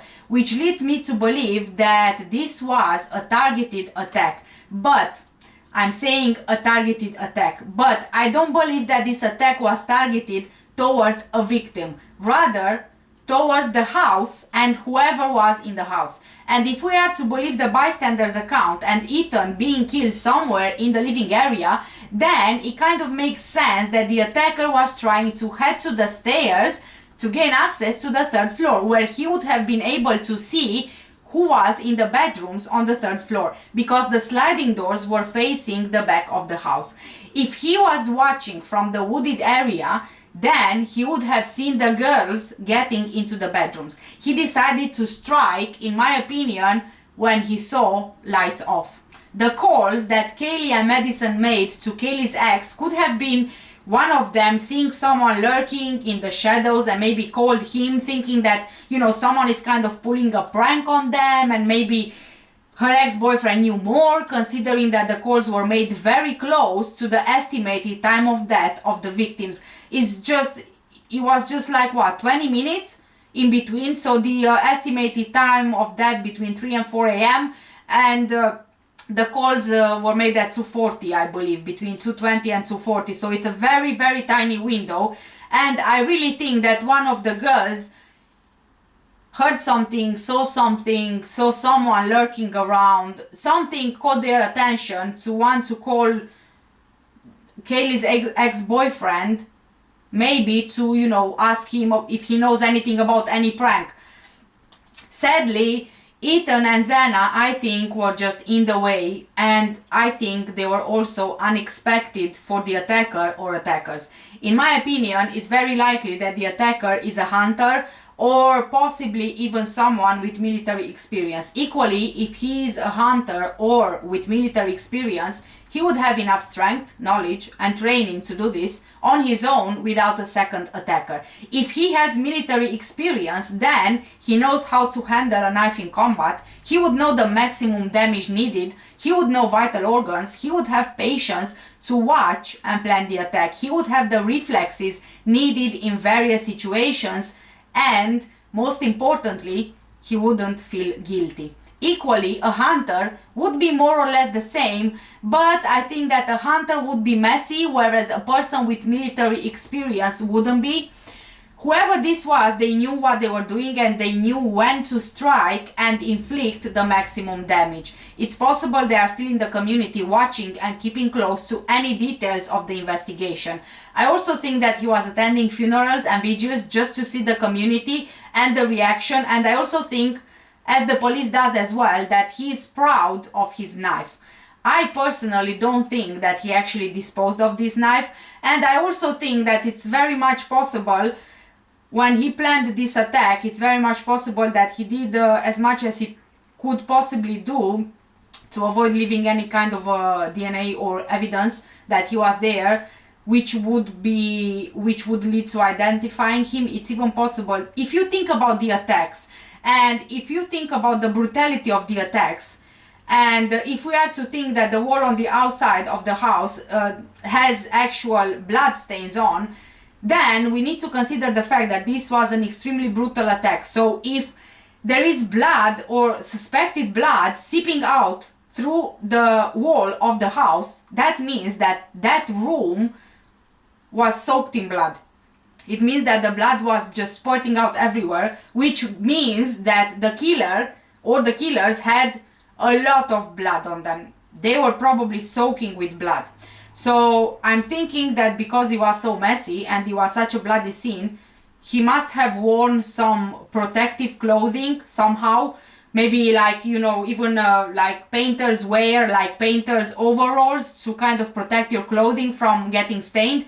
I truly think that he wore something protective to make sure that he doesn't really leave any kind of traces for the police to identify him, and also for when he leaves the house, so nothing is suspicious, so he doesn't draw any kind of attention. And it's possible that as soon as he left this house, he took off the overalls and disposed of them wherever, anywhere really, he could have disposed of them. Now, considering that the police searched the bins in the area, we don't know if they found anything, but I'm thinking that if an attacker has a plan like this and plans this attack, he would think about all of the other versions, you know, and all of the things that he can do to avoid getting identified. So my common sense is telling me that logically you wouldn't dispose of the clothing you used in the area nearby. But that's just the way I see things. If this was, like I said, a bloody beyond comprehension scene, just imagine the rage that this attacker had to do it in such a way to get blood just about everywhere, including allegedly, like I said, on the outside of the house. Not once, but stabbing repeatedly, and to do it to 4 victims. It was brutal beyond anything I personally can imagine, and personal as well. Maybe it wasn't personal to the victims, but to whatever is happening or was happening to the attacker in their life. Kaylee's mother actually made the decision to cremate her beautiful daughter because she was concerned that the killer might attend the funeral with a casket, and she didn't want to give him the opportunity to see her, which I completely understand. I personally don't believe Kaylee's ex is involved in any way. I just don't see why he would have killed all 4 of them if he had something against Kaylee, but not kill the surviving roommates when they were also there.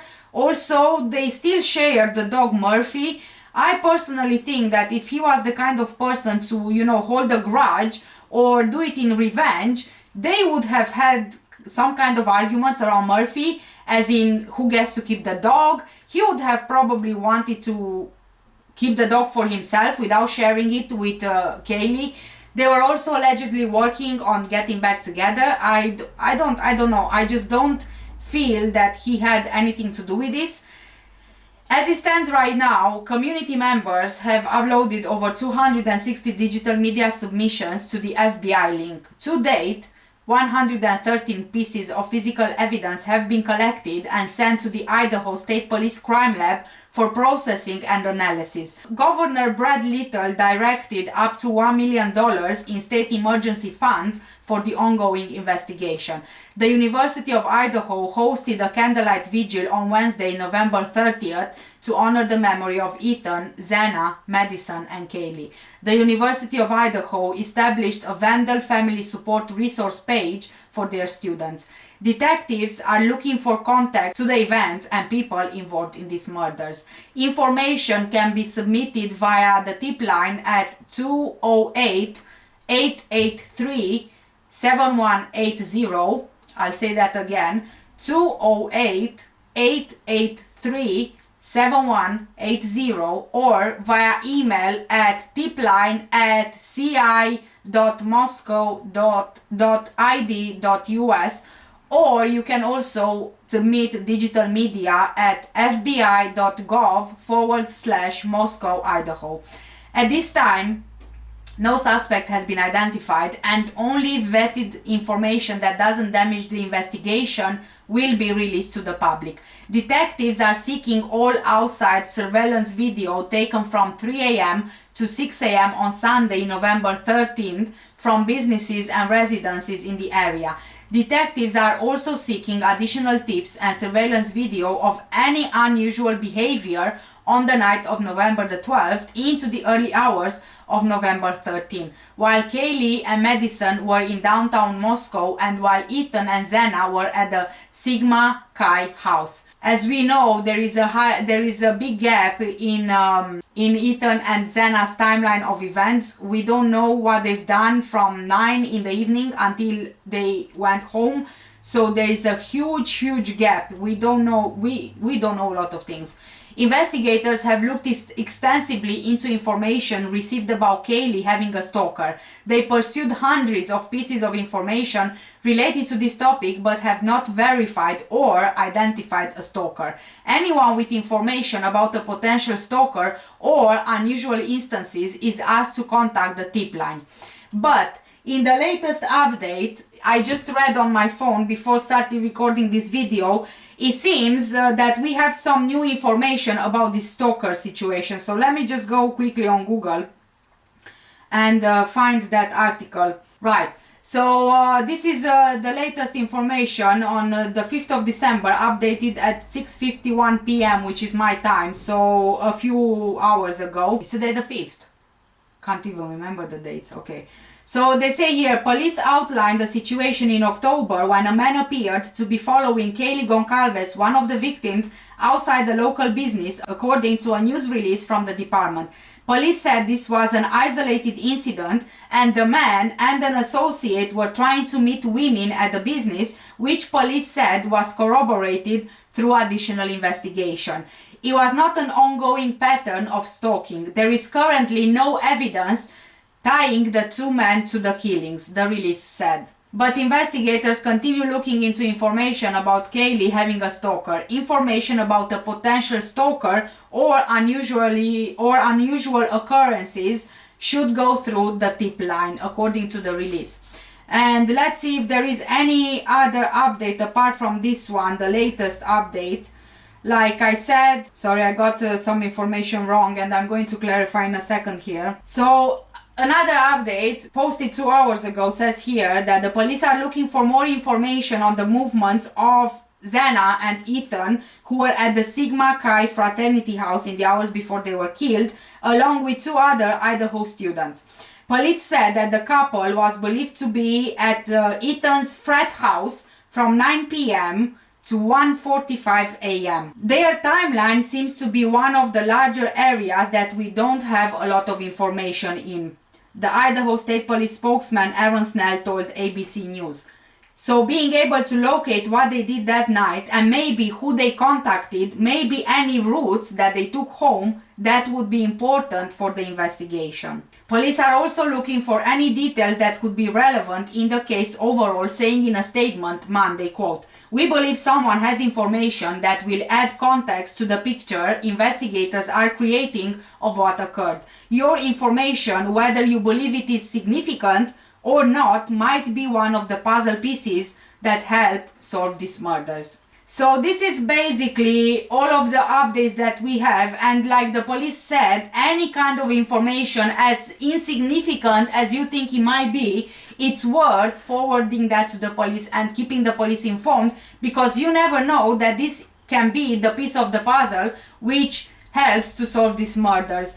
And also I want to say that you know, a lot of the media and a lot of the press with the latest headlines, they are saying that the two surviving roommates break their silence. Obviously this is clickbait, if I'm honest with you, because the surviving roommates, they didn't actually break their silence. They were at the vigil, and someone read a statement on their behalf about the victims. So this is all that the surviving roommates were saying, but my guess is that even if they do know more, I think that it's possible the police is not allowing them to speak, so that it doesn't hurt the investigation. At this point, currently, no weapon has been located, and quite frankly, I don't think it will ever be, because I think that the weapon is still with the killer. On the night of the incident, officers located a dog at the residence. This dog was unharmed, and we know this dog to be Murphy. He was turned over to animal services and later released to a responsible party. I think that the responsible party, safe to assume, is Jack. I am wondering though, how come the dog didn't really bark? I mean, I don't know where the dog was in the house, but I would assume that if he was Kaylee's dog, then he would probably had been by her side. It's very strange, because usually dogs in this kind of circumstances, especially with attacks, I mean, I'm not a dog owner, but you know, it's kind of like logic. They do have some kind of a reaction. They bark, they attack the attacker, or they do something, at least, you know, they do something. So I'm wondering if the dog was in the same room with Kaylee when she was asleep. Did this dog know the attacker? And that's the reason why the dog didn't make any sound or didn't bark. But maybe even if the dog did bark or something like that, and he was on the 3rd floor and the surviving roommates were on the 1st floor, maybe the barking wouldn't have been heard either way. So I'm not sure, but I find this quite interesting. That is it possible this dog knew the attacker? And then is it possible that with the help of this dog they can somehow identify through process of elimination? I have no idea if this is a thing that the police is doing. Local businesses were also contacted by authorities to determine if a fixed blade knife had been recently purchased. Detectives seized the contents of 3 dumpsters on King Road to locate possible evidence. During the investigation, 113 pieces of physical evidence were collected and taken to the ISP crime lab. Approximately 4,000 crime scene photos were taken, multiple 3D scans were done of the residence. ISP forensic science scientists and technicians worked hundreds of hours, and over 260 digital media was submitted by community members to the FBI. There are also online reports circulating saying that the victims were tied and gagged, and the police came forward and they actually said that this is not accurate at all. The Moscow Police Department is utilizing assistance from the Idaho State Police, the Federal Bureau of Investigation, the FBI, and the Latah County Sheriff's Office. Moscow Police Department works on this case with 4 detectives, 24 patrol officers, and 5 support staff. The FBI has 22 investigators on the case in Moscow, 20 assigned agents located throughout the US, and 2 behavior analysis unit investigators. The Idaho State Police has 20 investigators in Moscow, a public information officer, ISP forensic services and mobile crime scene team, and 15 uniformed troopers to assist with community patrols. Press releases, if you are interested, are located on the City of Moscow website.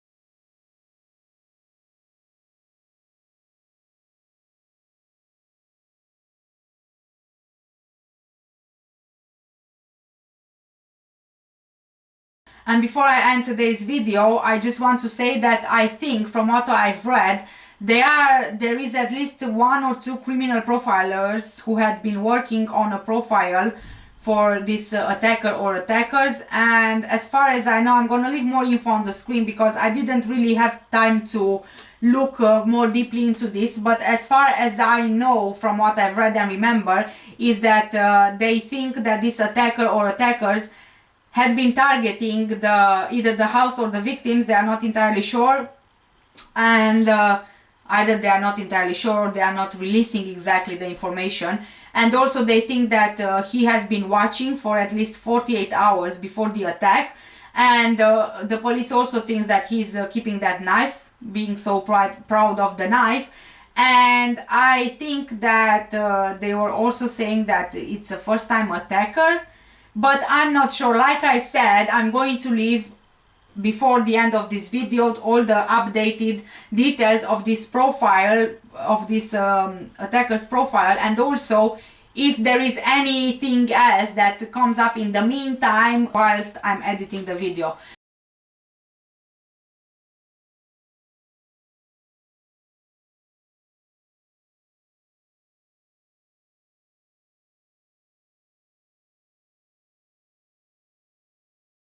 Special Agent and Navy SEAL Jonathan Gilliam. Jonathan, good morning to you. The headline today really is that there isn't one. 2 weeks in and there is no information on who committed this crime. Are there any details that you're honing in on as you follow this case? Well, I do think there's important things that the public should be informed of so they can kind of get an idea of what they should be looking for. And first of all, let me just say this. I've been very critical of this police department, the way they first handled these things. But I have to tell you, I don't blame them at all for not telling the families anything else, because ever since this occurred, the family members have been on podcasts, they've been on newscasts, and law enforcement is automatically going to pull back on the information that they provide if that occurs. So I don't blame them for that.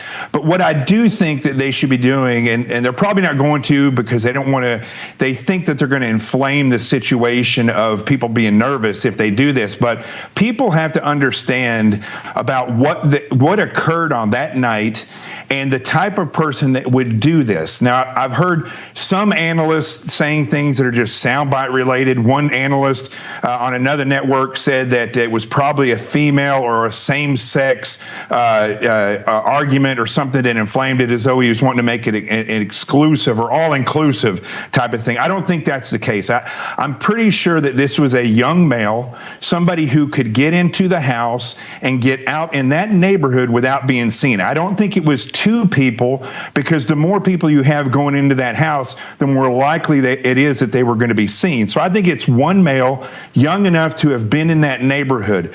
I think the potential is that they entered from the second floor because the first floor was never disturbed. And there's also a wooded area behind that house. But here's an important thing that I think people should realize. This is probably not the first time that this person did this. As I explained before, this is an adrenaline-filled incident. When somebody goes in and they kill, especially with a knife, there's a tremendous amount of adrenaline that goes into this.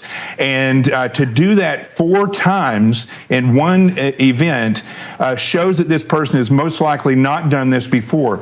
So people need to realize this individual is probably odd. He's probably shown some type of behavior that people think is strange or menacing when they're close to them. And I would advise people, if they know someone like this, or if they saw something between the hours of 3 o'clock and 7 o'clock when the sun came up on the 13th of November, that they should call law enforcement and just say, this is what I saw and this is where I saw it. Would you go so far as to say that this individual is a serial killer? Well, I think when you look at what they did, typically killers don't rise to this level on their first shot. So somebody's not going to come in and kill 4 people unless it is a family-oriented type of thing, which this was not. You do see with mass killers, and people also need to realize the difference between somebody who is a overt killer, such as the Walmart killer or the person in Colorado that shot up a nightclub. Those people expect to be seen. And it is a fit of rage or narcissism or psychopathic dominance. But with this individual, they may share that narcissistic or psychopathic dominance, but they don't want to get caught. And so I think what we see here is something that was an escalation, where this person has probably done something violent before, potentially killing before, because remember, rapists don't start off killing, and killers don't necessarily rape. So you need to realize that this was probably an escalation, and people might have identified somebody before, again, within, I would say, at least a 3-hour travel distance to Moscow, Idaho, that this person probably lives. Jonathan, a lot of the people who have spoken out about this case in terms of law enforcement are making statements that are leading people to believe that they do know more than what they're releasing to the public. Do you think that's true, or do you think that as of now they're still completely in the dark? I think law enforcement knows what they know, and they could be telling us less because things have quickly gotten out to the media, or it could just be the fact that this was such a saturated crime scene, and there were so many people there before that night and that morning when people actually called other people that came there before police even got there. I find that to be the oddest, strangest thing I've just about ever heard.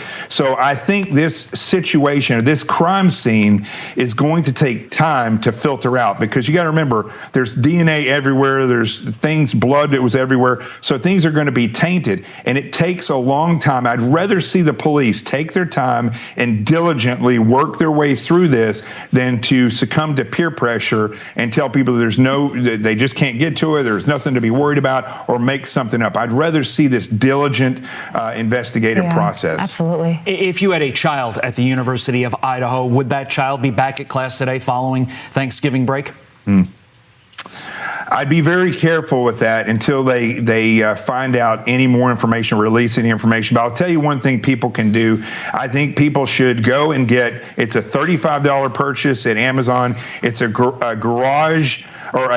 driveway detector. It comes with one little thing that looks out with, I think it's IR, and then it has a monitor that goes off. People use them on their driveways all the time. You could put that at your front door, at the door of your bedroom, and you can have that thing in your room, and be prepared. Have a bright flashlight, have something that's a blunt object. If you have a concealed weapons carry permit, get ready for that. And most important for people on fraternity and sorority row, don't go out and get wasted. Don't get wasted to the point where you pass out and you don't know what's going on when you get home until I wouldn't advise that at all, but especially until they catch who did this. Yeah, absolutely. And one of the things that we're learning about this area, great advice, by the way, there, is that it's not New York City, where you have crimes or cameras on every corner. It's a rural college town. And obviously this area is one where there are a lot of college homes, so there may not have been the Ring doorbell cameras in the area. So when police are desperate for as much information as possible, and there are some investigators who are saying that even if you have something that may not seem like a big deal, hand it in, because what might not be in that footage is just as important as what could be in the footage. So great advice, great analysis, Jonathan. Thank you so much for joining us. You got it. Thank you. And I want to say one other thing. Yeah, sure. I was a part of the Times Square investigation where a bomber drove up on a bicycle and put a pipe bomb on the recruiting depot in Times Square in 2008. They've never been caught, and they drove all over New York City on a bicycle. Wow. So that tells you the reality of cameras. A yappy dog is better than a camera. Yeah, it's going to be a long investigation. Hopefully, with the right information and forensics, it can be cut down. But like we said, thank you so much for joining us. We appreciate it. You got it. With this, thank you guys so much for watching. If you are interested in any of the makeup that I used for today's video, you can have a look in the description under this video, and all of the links for the products are in that description. Thank you so much. Take care, stay safe, and I'll see you in the next one. Bye.